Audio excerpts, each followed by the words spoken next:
So in this video, I'm going to give you 3 checks to make sure your compositions are always right. They're the things that I always use. I've used them for years, and they make sure that you get a good composition. And it's really important when you're in a location like this and you want to make sure you go home with a good photo. I love being by the ocean. It's really cool.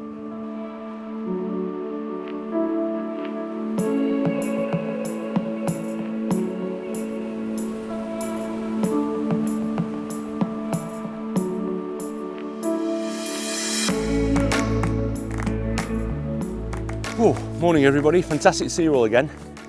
So I'm here by this amazing lighthouse on the Cornwall coast, which is so stunning. And what I wanted to do was talk you through the checks I always make when I'm sort of setting up a composition. So I thought we'd find a composition, I've never been here before, set something up, and I'm sort of go through those checks. There's 3 main checks that I make. And yeah, it's fantastic. I think we might have a little bit of a sunrise. There's a little bit of cloud on the horizon, but you know, we could maybe take a couple of shots as well, because I think there's a shot towards the lighthouse, and then probably a shot down over there out to sea maybe as well. It's fantastic to be up early in the morning as well. I'm shooting at sunrise. I've not done this for a while, so it's pretty good. Right, let's go and find a composition.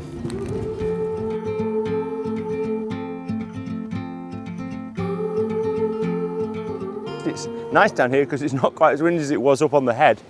The clouds aren't great. I just hope that some of the clouds just gather over the top of the lighthouse, because you know there's a lot of blue sky, but it's a pretty spectacular location. And the reason being is that this sort of slab of rock here I think is really nice. It's got some nice diagonals, so I think this is going to make really nice foreground. The midground is just the waves, and then we've got the lighthouse in the background. So there's a good composition brewing here.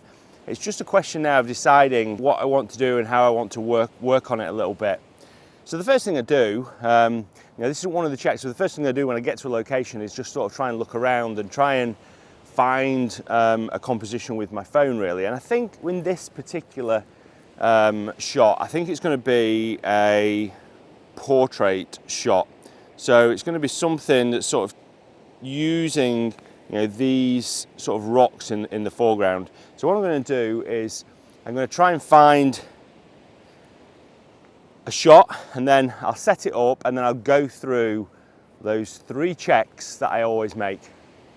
Oh, this is spectacular here. So beautiful. Heart filled with worries, no more. Okay, so the good news is that the cloud is starting to sort of form above and catch the light, which is fantastic. So I'm going to have to get a move on a little bit. So what I'm going to show you is I'm just going to record my screen here and give you a little bit of an idea. So the first thing that I always check is that the balance between the foreground, the midground, and the distance is good. And the easy way to check that is usually your height and your distance from the subject. So obviously, if I move my tripod closer, you can see as I'm going closer that I'm changing the balance between the foreground and the midground there, so there's more seeing. And if I move back, then I'm going to get more foreground.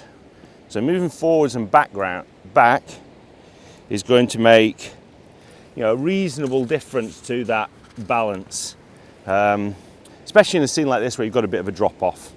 And the other thing is that because I tend to see quite a lot that people just set their tripods up, put the camera on, that they then don't change the height of the shot. So for instance here, if I just show you, you just see the difference it makes when I go higher and lower. So if I go higher, you can see straight away that I'm completely changing the amount of sea that I've got in there, and I'm going to get higher like that, I'm going to get less foreground. And if I go lower, then I'm going to get less sea and more foreground. And there's not a huge change when I go from there to there in terms of height, but a massive change in terms of the composition.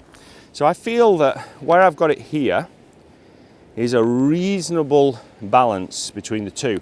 Now I may just want to tweak that a little bit, and sometimes when I'm just tweaking it a little bit, I'll use my central column. I've got to be a little bit careful of this down here, this green sort of plant, because I don't want that to be a dominant part of the shot. So then I might just want to move left or right a little bit until I've got something that's about right. And then I'll basically just move that around in terms of height and distance to and from the subject to get that balance right between the foreground, the midground, and the distance. Too many years, too many tears on your pillow, on your pillow.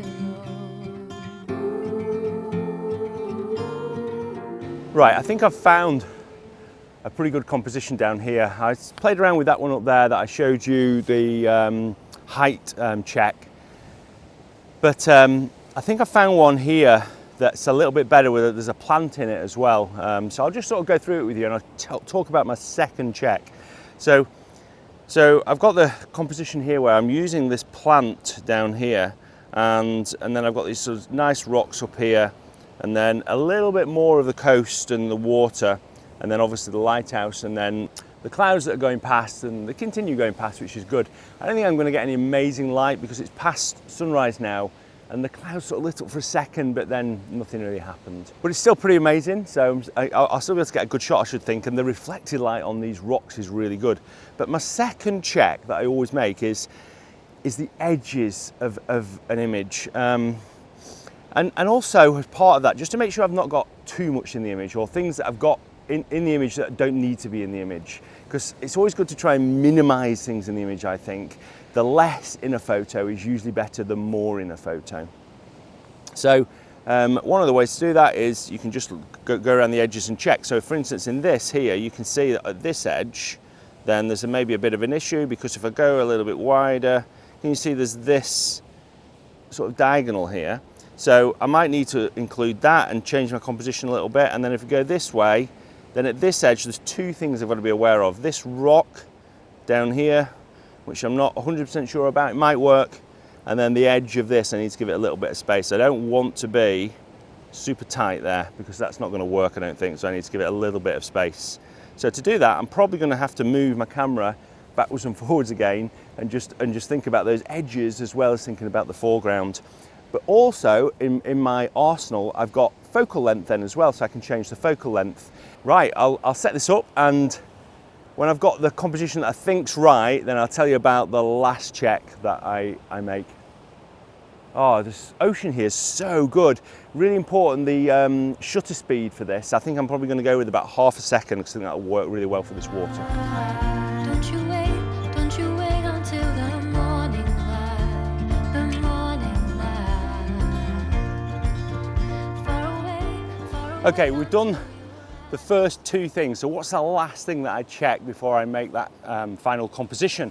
And that is, as you can see here, things may change. So if things have changed, so like the light or the clouds or the sea, you know, how the sea's moving, how the sea's reflecting the light, sometimes that means that you've got to change your composition a little bit, and then you might have to start all the way from that back to the beginning and do 1, 2, 3 again.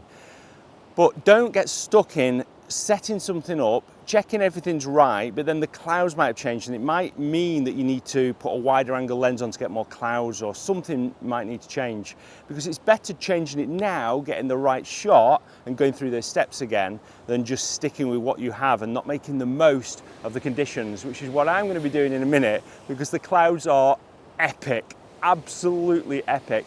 And also it's reflecting the light on the sea, so I just want to make sure that I'm capturing that. So, you know, it's quite a dynamic situation, and you've got to be able to adapt to that dynamic situation. But those 3 checks can really help. Right, I'll finalize this shot up, and then I'll show you what it is and show you the final image. Okay, this is really good. I'm really pleased with this. So I've just waited for the clouds to come over, and you can see that I'm just waiting for this gap to disappear here. And that's perfect in terms of the conditions changing. I've gone to a wider angle, I've gone to 16mm. I've got an ND filter on just to get the right exposure for the waves, because that's changed a little bit. And then I've got this sort of plant here, and then this zig line. I've left enough gap here and here. All my 3 checks are right. I've got the right height.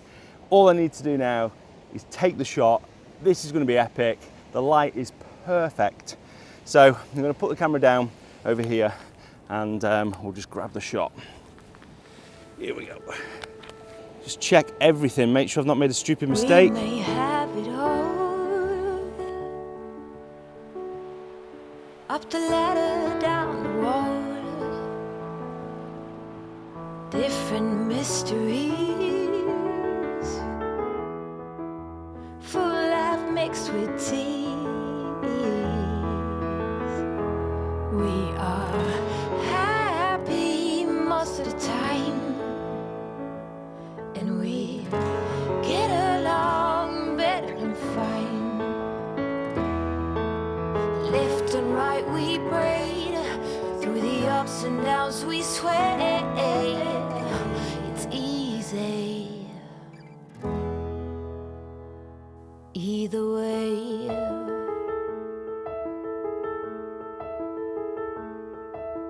When I'm covered in tears. Thanks ever so much for watching. If you like the video, give it a thumbs up, it massively helps me. And again, comment below, what are your checks when you are taking your photos? And until next Sunday, bye. It's easy.